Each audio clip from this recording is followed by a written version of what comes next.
this first. And then I guess I could go back to that one, but I might go to Dirt. I might not do that. We'll see. We'll see. We'll see. We'll Ubisoft see. We'll see. used to be the name in open world Oh, shooters. For no better split up. or for I don't worse, know. they perfected the climb a tower, reveal the map, rinse and repeat formula that dominated the 2010s. I mean, Breath of Facts. the Wild, considered to be one of the most Facts. influential games in the modern era, is downstream of that formula. Oh, they did Assassin's that. Creed, Far Cry, Watch Dogs, they weren't just franchise, they were kind of I the miss Watch genre. Dogs. But somewhere between the 400th Assassin's Creed, If we continue, one of us will die. something went weird. In 2024, Ubisoft was supposed to be bouncing back after a few rough years plagued by internal scandals, Let's set this up a mass little bit, slow, bit layoffs, low. game delays, and a creative identity crisis that would make Square Enix blush. The narrative shifted. Assassin's Creed Shadows was Facts. finally happening. Word. The long-awaited feudal Japan Assassin's Like I said, I've been playing Assassin's Creed. I'll probably stream a little bit. Possibly today. We'll see. We'll see how I feel. But I've been enjoying it. It might be it might be my favorite Assassin's Creed since definitely my favorite Assassin's Creed since Odyssey. Since Odyssey. Because I played Valhalla. I didn't play Mirage because I was not playing that. I played and beat Valhalla. I like that more than that. I might like Assassin's Creed Shadows more than Odyssey. Maybe I would have to replay Odyssey and maybe Origins, which is crazy because those two games I really enjoyed a lot. I would possibly have to replay those games, which would be annoying because they're so freaking there's so many hours that you could play on that game for like it could go to 100 hours plus.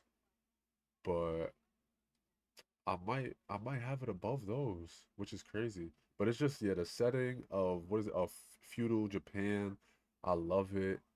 The graphics beautiful. I just the characters Naoe and Yasuke. I'm very much enjoying both of them. Like I mess with it so much. Like obviously there's Ubisoft bugs in it and all that stuff that don't always properly work. But like I'm just very much liking the game a lot. Creed game A promising lot. dual protagonists, a stealth action balance, and a lot of hype. Like Ubisoft hyped this thing like it was going to be Avengers Endgame for them. But once the dust settled and the financial reports dropped, Ubisoft refused to give a simple answer to a simple question: how many copies did it sell? What was the result? On Assassin's Creed Shadows, we don't disclose units sold. There's a growing But that kind of makes sense because similar to like what I did, like I just bought Ubisoft Premium for like $20 a month and I'm just playing Assassin's Creed through there. So I mean it makes sense as to and it's not like they sold me the copy. Like I didn't really purchase it. I purchased a subscription and I'm playing it through that. So it kind of makes sense suspicion though. that Ubisoft's big comeback might just be another illusion, a projection from a company desperately trying to convince everyone, including themselves, that everything is fine. Hi folks, it's Falcon, and today on Game Ranks, what the hell is going on with Ubisoft? So let's start off with the weirdest PR dodge of the year. So Assassin's Creed Shadows dropped, and Ubisoft promptly did this weird thing that they're not the only ones that do it or anything. A lot of these modern AAA developers just love screaming this word, engagement. They might have dressed it up with pretty words.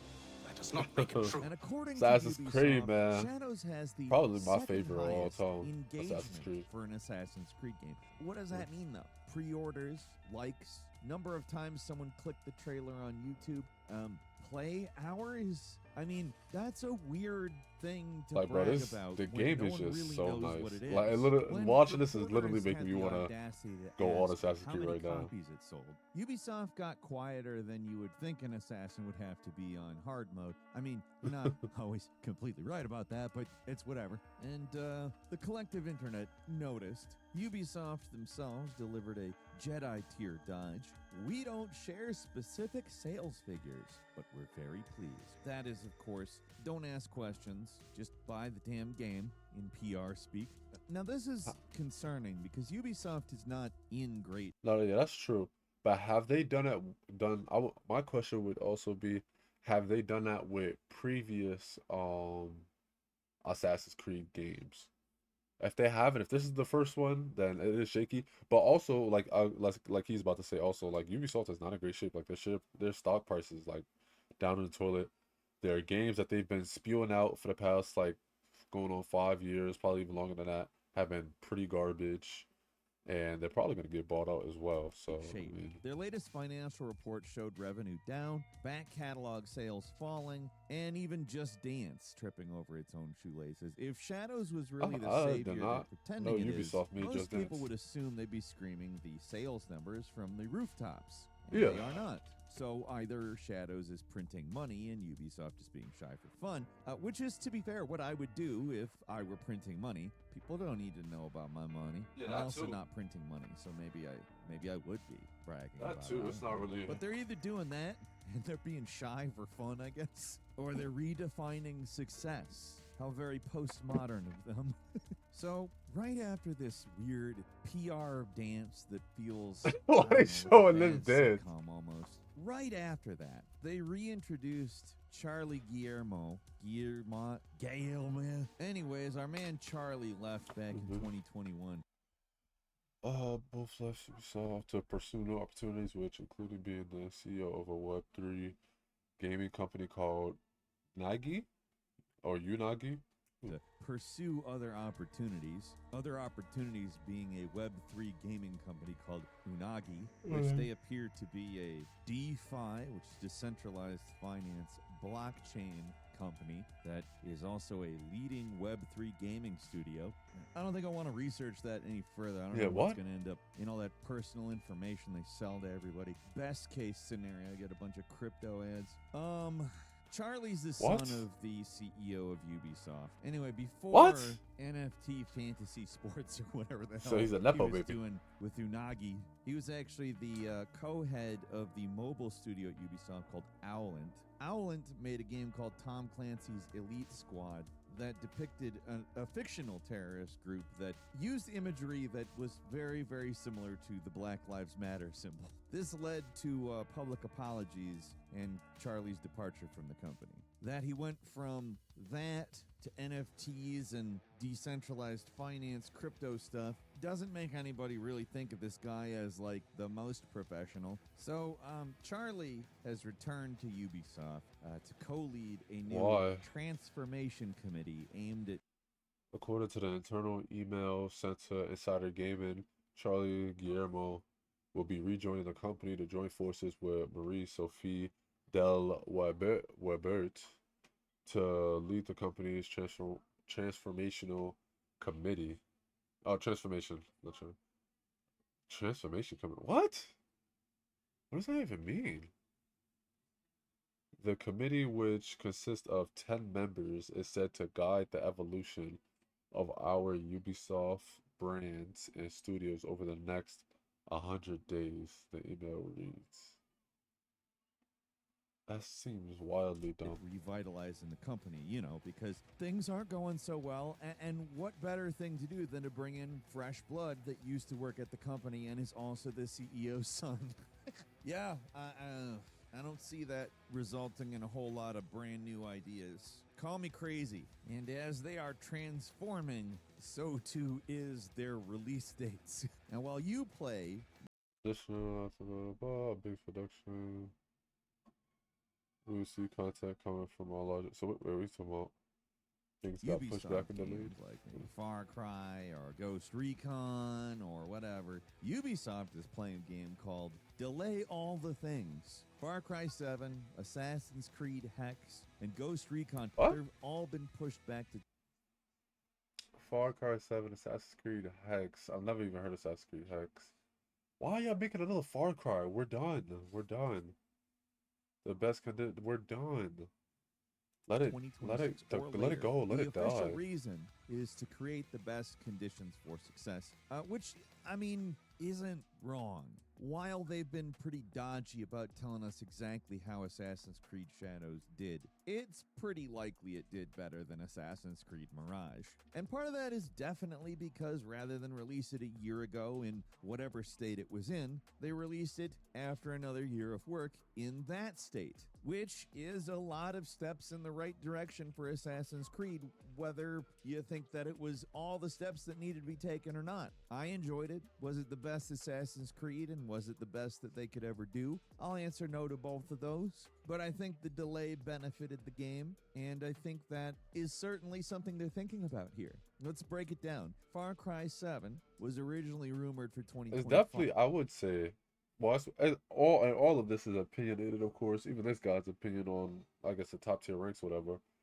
A lot of people would probably have the second Assassin's Creed as probably their favorite, and then hmm, probably second, first, and then I'm not a huge fan of Black Flag, but I did like it. But maybe that'd be top three for probably like the general population. But for me, this one is up there though, but it would be Assassin's Creed 3 is my favorite just because like it came out at a specific time where I was like young and I was literally learning about the American Revolution, and then Assassin's Creed 3 drops about the American Revolution. It's just like wow, it's so cool. Like I get to learn about the shit in real life, and then I get to play the video game that that's involved that has the American Revolution involved in it. So that's pretty cool to me. That like I said, I liked Black Flag, wasn't a big fan of. Unity wasn't a huge fan of. I like Black Flag more than Unity though. What came after that? Syndicate, wasn't a whole big fan of it. Um, I know I feel like I'm missing one more, but then I know they took a break. And then Origins, I like a lot. Odyssey, I like a lot. Valhalla, that was so to me. I like this more than, so it's definitely my top five. It's probably my top four. But Odyssey and Origins probably my top three right now, and I will probably either have to replay one or both of those games to see if they get bounced out, or finish finish Assassin's Creed Shadows and then give my opinion on it after the fact. They're now eyeing a 2026 launch at the earliest. The game's reportedly undergoing significant changes, including a shift to the Snowdrop engine and a new storyline involving a cult and a ticking clock mechanic. Assassin's Creed Hex, which was teased way back in 2022. This one's set in 16th century witch trials in Central Europe. Not a lot of What? details, but it's unlikely What? to see the light of day before 2027. The next Ghost Recon, Why? after And honestly, and I was thinking too, like I'm tired of being in Europe. I want them to make a South American assassin, to be honest, because they kind of did what everybody wanted them what Ubisoft to do for years, probably going on a decade now, is to create an Assassin's Creed game in Japan. Now that they've done that, they've already done they've done Europe, and I feel like enough. I could maybe I'm mistaken, but I feel like they've done like the continent of Europe enough. I mean Unity is set in France, which is a part of Europe. Like I would like them to do a South American one, like something where it's more of a Spaniard based assassin. Dude, that would be pretty cool to me. That'd be pretty cool to me. I wouldn't be nah, I was gonna say I wouldn't be opposed to another American kind of residing assassin, but they probably not gonna do that either again or for a while. But I don't care about no hex joint. Like what? for the Some lukewarm reception witchcraft? of Like Gridfall. nah, I don't wanna. Ubisoft is taking its I time with guess. this one for obvious reasons. We don't really have any details on this one, but the delay suggests a pretty significant overhaul is in the works. Like I said, Ubisoft is banking on the idea these delays are going to lead to better quality games, and while that's a noble goal, it is a risky move in an industry where long development cycles can lead to increased costs and waning player interest. And, well, nothing says that better than the next three words: Sands of Time. Remember when Ubisoft announced the Prince Oh of yeah. Persia Sands of Time remake back in 2020? It was going to be a nostalgia trip down memory lane, slated for release in January 2021. It is. But to be no, I can't even. He's probably gonna explain it, but we can't even really get on them for not being able to uphold that date because of COVID. because COVID messed up a lot of things, and and it made video game development even hard. Even though they were doing it from home, it made it more harder because you're not there, you're not physically at the offices trying to work on these certain the details of the game. So May, as of this I'm not gonna get tied recording, up for that. in 2025. This game has been delayed many times. It's switched development studios, and it has undergone significant overhauls. Honestly, it's like Ubisoft is thinking that they're using the dagger of time and rewinding, except for they're not, because that's not how time works, at least in real life. Wouldn't it be funny if they added like a storyline where you use the dagger of time to develop a video game? We can take as long as we want. Anyway, initially it was handled by Ubisoft That's not really funny in at all. Mumbai, and it faced criticism for visuals and overall quality. So they handed the reins over to Ubisoft Montreal in 2022, the studio behind the original 2003 classic. It was seen as a positive step.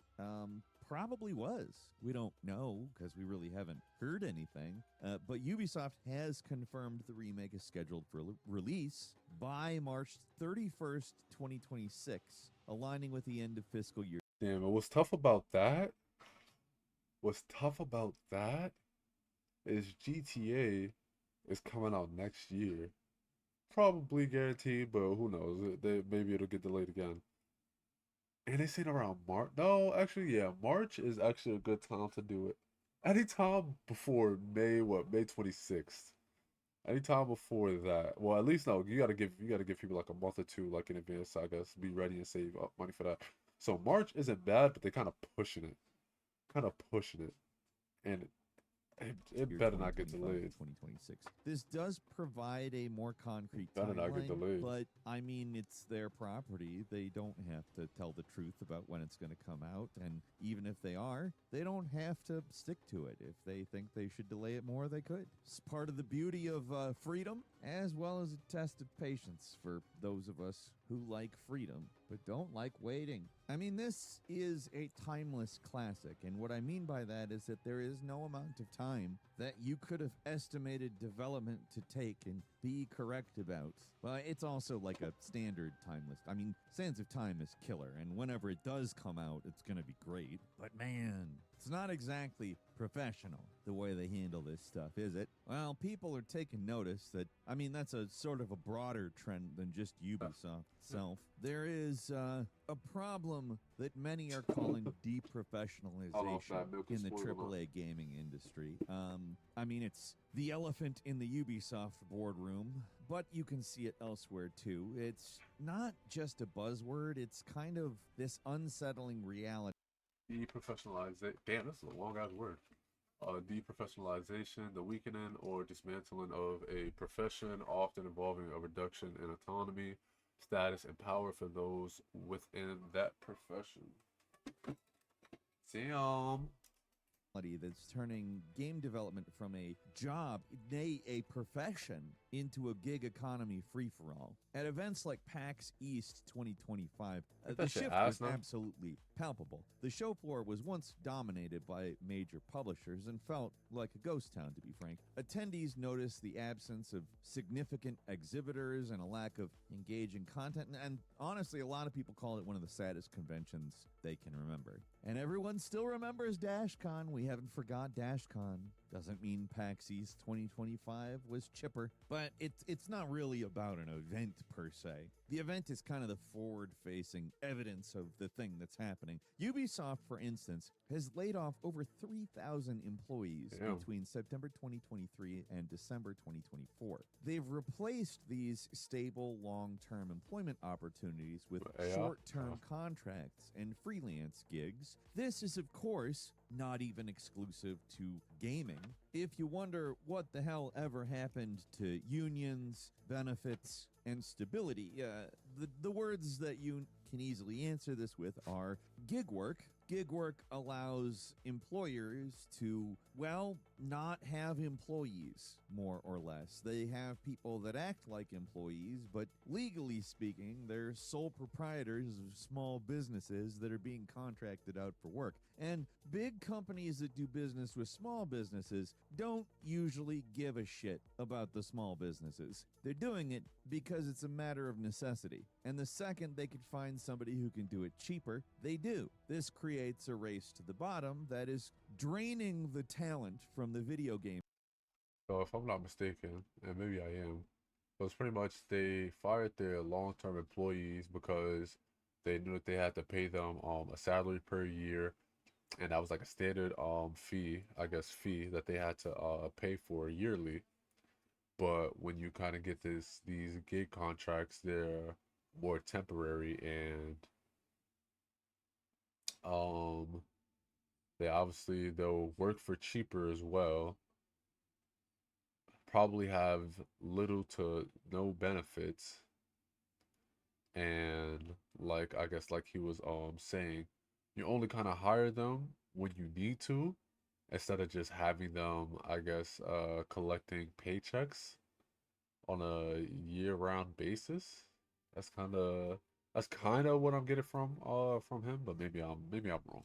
Industry, not just the Maybe video I'm wrong. game industry, but there's no reason to talk about other industries within the context of this video, of course. Junior developers in particular are finding it extremely difficult to secure positions, which is leading to a lack of not only fresh perspectives and innovation, but retained talent and expertise being something that a studio develops over time. Arcane Austin, before it was closed, had almost 70% of its workforce just leave because they were tired of working on Redfall, which was Oh wow. Redfall.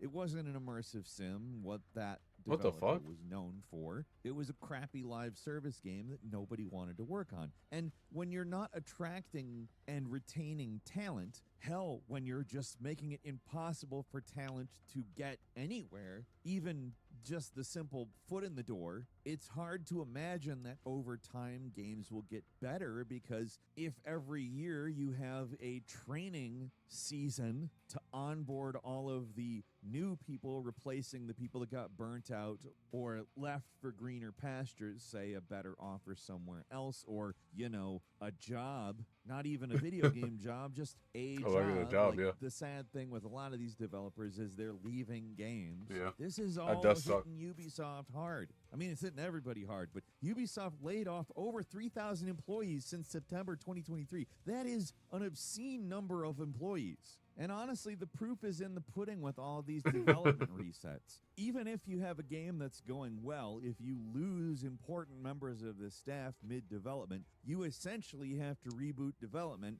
even if technically you're just continuing development. Yeah. Because you have to find a team of people and have them figure out what the hell's going on with the game. Yeah. A lot of the time, it's better just to start from scratch, because sometimes when certain members leave, you have the extra problem that they're kind of the cipher that can interpret the code and explain it to new people. If that person's gone, well, good luck.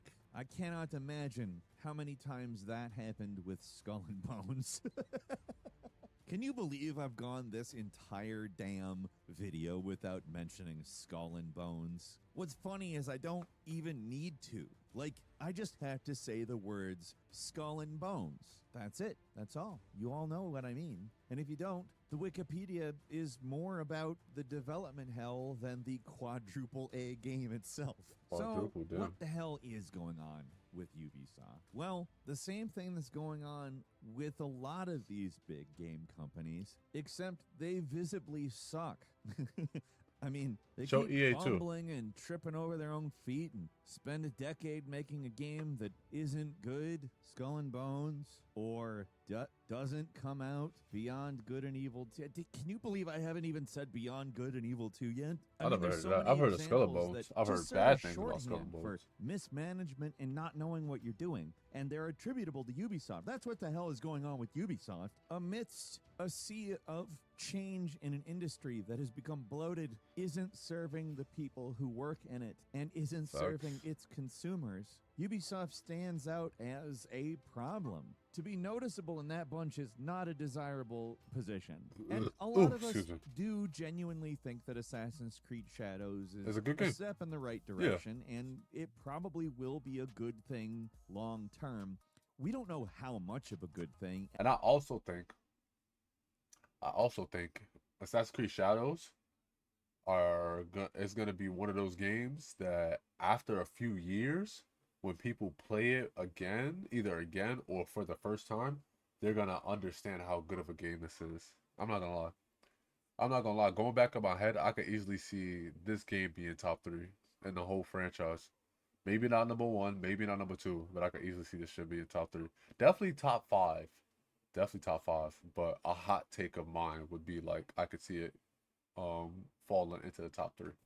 And that feels really weird. These delays, also probably the right moves for those games, but we also have to keep in mind these guys are not in the best of condition. I think the bigger question, and maybe one that we'll try to answer another day, is what the hell is going to What the hell? happen with Ubisoft? What do you think? Leave us a comment, let us know. If you like this video, click like. If you're not subscribed, now's a great time to do so. We upload brand new videos every day of the week. Best way to see them first is, of course, to subscribe. What's going on? Video game prices? Ooh, I might on law and then ever. Ooh, I need to play it. You know what? I do need to play. I want to play God of. I've already played and beat both the kind of new age God of War games, but I want to play it on PC. I just love playing games on mouse and keyboard now. Video bro. game pricing. Look, it's Damn, that's freaking loud. Let's watch this video real quick. What the hell is going on with video game prices? something that some of us, admittedly, don't quite talk about enough, but it has been in the news quite a bit. I'm Jake, and I want to dive into this a little bit, just some personal opinion. What the heck? In the US, during the rise of PS5 and Xbox Series X, US game prices saw a rise of an average $60 to $70. Also in the news, like 2 years ago, the Capcom president said game prices are too low, citing production costs and the market environments. Also, with how massive GTA 6 is, if you're online, you've probably seen a lot of people speculating that that game could cost something like $100. Chaos. More recently, Nintendo turned heads by being the first to officially push video game prices up with headlining games like the new Mario Kart for Nintendo. With GTA 6 though, like me personally, it makes sense. It would make sense for certain games to go above the normal pay rate of $70 if they obviously have the name that kind of brings the name itself that kind of brings the attention to it, and if it has the quality, what it definitely has the quality of the game correct, and it's had mixing up some words. It's had previous iterations of said game in like the series, and they've been very great as well. So it's like, I mean, it's similar to like God of War. It's similar to GTA. It's similar to, I don't know, maybe not a lot of people are fans of Uncharted, but I love Uncharted, so maybe like that. And I'm not necessarily talking about it having to go to $100 plus and whatnot, but like even a $75, $80 game and all that, that wouldn't like it. Certain games doing that don't really blow my mind. It's just a thought that every game, like, or damn near every game, their pay rate, or I think pay, I hope pay rate is the right words to use for this scenario. But it seems like if every game was to decide the same thing, like, oh, GTA 6 is going up in price, we're gonna go up in price. Mario Kart World is going up in price, we're gonna go up in price. It's like, no, you're not that type of game. Like, you're Skull and Bones, I guess. You're um Tom Clancy, The Division. You're freaking trash. Yeah, if you're a bad game, like, no, stay your behind. You shouldn't even be worth $70. You should be lower. But if you're gonna, I guess, if you're gonna, yeah. That's all I Switch have to say 2 about it. costing $80 US. And again, we're just talking about US prices here for context. That's where we are here. Other territories often have it even worse. Yeah, With damn. Nintendo being the first to seemingly open the 120 door, is open the wild. floodgates to $80. There's an expectation in the gaming world that this is going to become the new norm. It always feels like that, right? Like one of the big head companies does one thing and all the other big companies follow close behind to, you know, reap the same benefits. It always Exactly. feels like that, right? In these types of industries like entertainment, movie tickets, CDs, games, it feels like prices are always relatively the same across the board, at least at Yeah. launch or first release. Video games were $60 for a long time. Oh, Then word. they cost $70. And now they might cost $80. I don't like games costing $80. I know the history of game prices too, man. Like they've been expensive. In the early days, they were really expensive. Yeah. But this time around, Yeah, that's I think things are crazy. different. Consumers are more educated about what exactly they're buying, while on the flip side, they're also more aware of how freaking ginormous and bloated. The use of the phrase "in earnest," of course, suggests development began even earlier in an early capacity. It's worth noting that RDR2 came out in 2018, so we're probably looking at a total development time for GTA 6 of at least 8 years by the time it comes out. GTA 6 development costs so far is estimated to be over $1 billion dollars. Ooh, had a little burp. Which will make it the most expensive video game of all time. For Take Two, however, it's all worth it because they're gonna get the money back. They're literally gonna get the money back within a week. That's why it's all worth it. They're gonna get the money back all in 1 week, so they're good. They're good. In its financial report, it said it believes affording Rockstar additional time for such a groundbreaking project is a worthy investment, and that's because GTA 6 is now the most anticipated entertainment property of all time. Yes, very true. It's easily gonna crack the 1 billion scale. It might do it in 24 hours. To be honest, it probably will do, if not in like 3 or 4 days. Like it's gonna easily get there. It's gonna easily get there. Some of these game companies and their productions have become. And they've gotten tired of that. Like, I can understand a lot of the why to this question, but I don't have to agree with it. With high game prices, every game purchase feels like life or death, man. Like, that game better be good because I just spent $85 US on it, right? Here's the thing with things that are expensive sometimes outside of video games. A higher price often comes with an expectation of higher quality. Exactly. Look, I know in this hellhole world that's not always the case. Like I've bought expensive things that are cheaply made and fall apart, but in a perfect world, that's how it works, right? The more something costs, the more it better be worth it. The more it's expected that like, oh, I spent this much on this. This is pretty nice. And I think there should and probably will What be game is this? more pressure No, on games to that game's- launch Cyberpunk. technically sound I thought it and was third fundamentally person. good. I thought it was Ubisoft what most manga? recently delayed Assassin's Creed Shadows a million times to seemingly get it right. And even if I personally didn't completely love the game, credit where credit's due, it released not as a buggy mess. It was technically solid, it performed well, and it seems to be doing well for them. It's like the companies finally realized they had to keep their thing in the oven. They had to fully cook the bread before they sell you the bread. This comes after a long. I really like the game, and if we being honest, which a lot of people aren't going to be honest about it, we know why. We know why some people didn't like the game. We know why. We know why you didn't like the game. Line of high profile full price AAA games releasing and then feeling like unfinished, buggy, glitchy, and sometimes unplayable things. With a higher price tag now, potentially, I hope players begin to demand even more from quality. I mean, a well-made thing, not a 200-hour open world game just bloated for the sake of the price tag. And Yeah, who got time? Who got time? Who has time to be on a game for 200 hours? Nobody got time. No grown adult who actually has a job and who actually has other responsibilities in their lives, whether it be with family members, with friends, with a partner in their life. Like nobody got time to be doing all that. And not actually the fun factor, but I'm just talking a good actual experience, a satisfying meal that works Expedition for them. 33. Even with all that said, $80 is just a hard pill to swallow. And a lot of people are just instantly turned off. Look, $60 is a hard sell for people. $70 got really annoying. And $80 can, for some, feel like a bridge too far. Unless it's, of course, for like one of the best games ever made or something. Look, That's I just say all of this because pretty much what I players was just are saying. already selective. There's a huge group of gamers out there that are happy to wait for a game to drop in price or All the go time. on Game Pass or PlayStation Plus or get it in a bundle or something like that. These are smart, All the time. selective buyers, and they're only going to be more choosy with higher prices. I think an $80 price will just push people away more. I think this subsection of game buyers is only going to grow.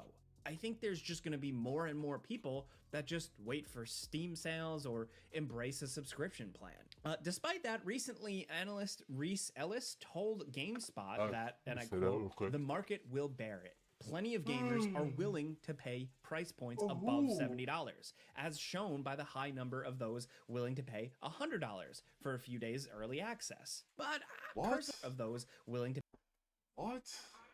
Playing video game? What? That don't even make sense. Hold on. Let me differently. Real quick. Playing video games. Yes, yeah, I can see that. I'm already anyway. Playing video games is getting more expensive these days, with companies like Nintendo and Microsoft announcing plans to charge 80, blah blah blah. And consumers are ready and willing to embrace the higher price point. That's according to Reyes Elliott of Elena Analytics. He told IGN that with Nintendo and Xbox announcing price hikes on games, the floodgates are now open. He expects every publisher of video games that can raise prices to do so. The market will bear it. Plenty of gamers are willing to pay prices above $70, as shown by the high numbers of those willing to pay $100 for a few days early access. But the question, and this is fucking, what is it, disingenuous. The question would be, how many games, how many game titles are they paying $100 early access for? What are these gaming titles?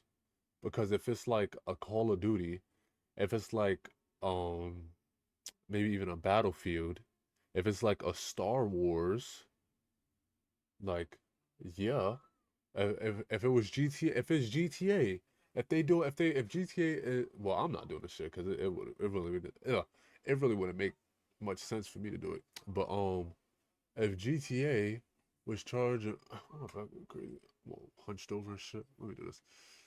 If GTA was charging like 150 for early access, so people could play like a week earlier, people would still pay that. Yeah, I'm not doing that because I'll just wait the week, and the $50 extra that I would use to pay for early access, I would just save, and I could just spend it on, like, I don't know, like shark cards or something like that in game. Like, I could just do that. So I feel like that's bullshit. Yeah, you don't speak for all gamers. I don't want to freaking curse as much. I'm trying to relax, but EAD, Elliot, nobody cares about your opinion. Well, I ain't gonna say nobody, but I don't care about your opinion. He added that even in challenging economic times, people will spend money on what they want the most, including video games. The rise in prices won't necessarily reduce spending. The market will bear it. Early adopters will always be early adopters. pay $100 I guess. for a few days early access. But personally, I think that Yeah. even if that And I didn't even see this. This is 2 days? No. No. No. If you're talking 2 days early access, who the fuck cares? Who cares? Especially when I'm gonna play this game soon too. Especially when you can get this game just off of Game Pass, so I can get it for way less, not have to pay early access, and then still play it the same day it actually releases as this, and pay a cheaper price because of Game Pass than somebody that would normally pay $70 or $80 for this game. Like, no. No, no, no, no, no, no, no, no, no, no, no. that is the case, even if the numbers show that, we're still going to see a rise in even more frugal, thrifty gamers And that than too. ever before. Yeah. But there are indications of like a How about I'm doing all proper this way movement? to do game I was pricing. getting tired just of like sitting a in the little same bit here position. and there if you read the tea leaves and you pay attention. And across the board price increase might not be a 100% guarantee, or at least we hope so. Take these specific recent examples. So, Expedition 33, it's one of my favorite games of the year, so I'm kind of biased, but this game released for a $50 price tag. A AAA game releasing with the price tag that AA games often embrace. This game was worth the price, and maybe even then some, depending on who you ask. Another big one, a bigger one, arguably, Mafia. The Oh Old yeah, I Country. can't wait for This is just Mafia. a big, fancy, shiny Can't new wait for AAA game Mafia. with crazy graphics, voice acting, motion capture. I can't big wait to play production value. Mafia. This When was that published drop in by August? massive gaming publisher Wait to play corporation. Mafia. This is also releasing at $50 US. Oh, with the people shit. behind this I forgot about that. specifically acknowledging that they're trying something out here. With the 2K publisher quote, they said, "We think there's a large Shit. audience for compelling stories that don't require massive time commitments," and then pointing to their price reflecting that. So, hell yeah, let's go. All right. Look, I wouldn't have brought this up if it wasn't from 2K. It's one Yeah. of the massive game publishers behind billion-dollar franchises, as well as parent company Take-Two, of course, I forgot behind it's the upcoming 50. That's GTA tough. 6. For one of the big players, the big heavy hitters here, willing to be flexible and possibly experimental on pricing, I hope this isn't a fluke. In the early days, EA Word. has also said Oh my here that they God. aren't yet If GTA 6, nah. I'm gonna have to clip this. I mean, my back, like, look at my back. And this look crazy. If GTA 6, if GTA 6 would make an announcement and be like, yo, the game is gonna cost $50 to buy. Oh my God. 50 or even 60. Go back to 60.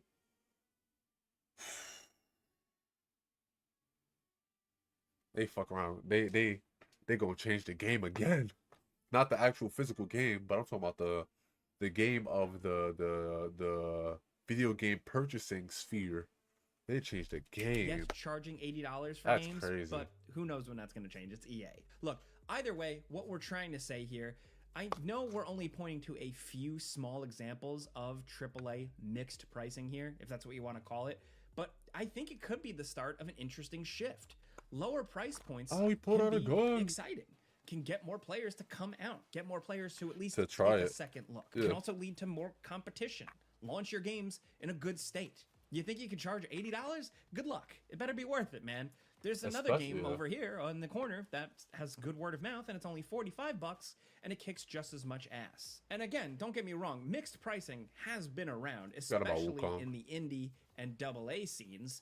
But to see it being more of a mainstream AAA thing, this could be good. I don't want to accept an across-the-board bulk price increase. I don't want, moving forward, every game to cost $80. Mixed real. pricing lets publishers and developers maybe, I don't know, experiment a little bit in an environment that is extremely And try new risk-averse, usually. IPs. They can stand out a little bit more, maybe find a player they something wouldn't here. otherwise, and honestly, really, ideally, keep things competitive. If these publishers can figure out their production costs and their publishing and pricing models, there could be more I didn't potential. redo And my even just hair. looking back at some big flops, if the prices were tweaked, maybe they would have fared a little better. Everybody talked about how Concord should have been free to play. Yeah, right? But even going back, like maybe things like the Order 1886 should have had a price that more reflected that specific experience. Are publishers waking up to this? I don't know. Maybe some of them. And a recent example, Randy Pitchford, the head of Gearbox, who is developing Borderlands 4, he did recently get in hot water for saying to a fan on social media, asking about the new game being potentially $80, and I quote, A, this is not my call. B, if you're a real fan, you'll find a way to make it happen. My local game store had Starflight for Sega Genesis for $80 in 1991 when I was just out of high school, working minimum wage at an ice cream parlor in Pismo Beach, and I found a way to make it happen. Again, that main quote, the real bomb drop here is, if you're a real fan, you'll find a way to make it happen. Look, man, with him being like, back in my day in 91, like, me too, okay? I mowed lawns, I sold all my stuff, I sold my comic book collection and all my older games just to get my hands on a PlayStation. I did whatever it took. And even if, yes, Borderlands 4's production costs are reportedly double that of Borderlands 3, the average consumer does not care about that and doesn't necessarily want that cost passed on to them. What does that even mean to them?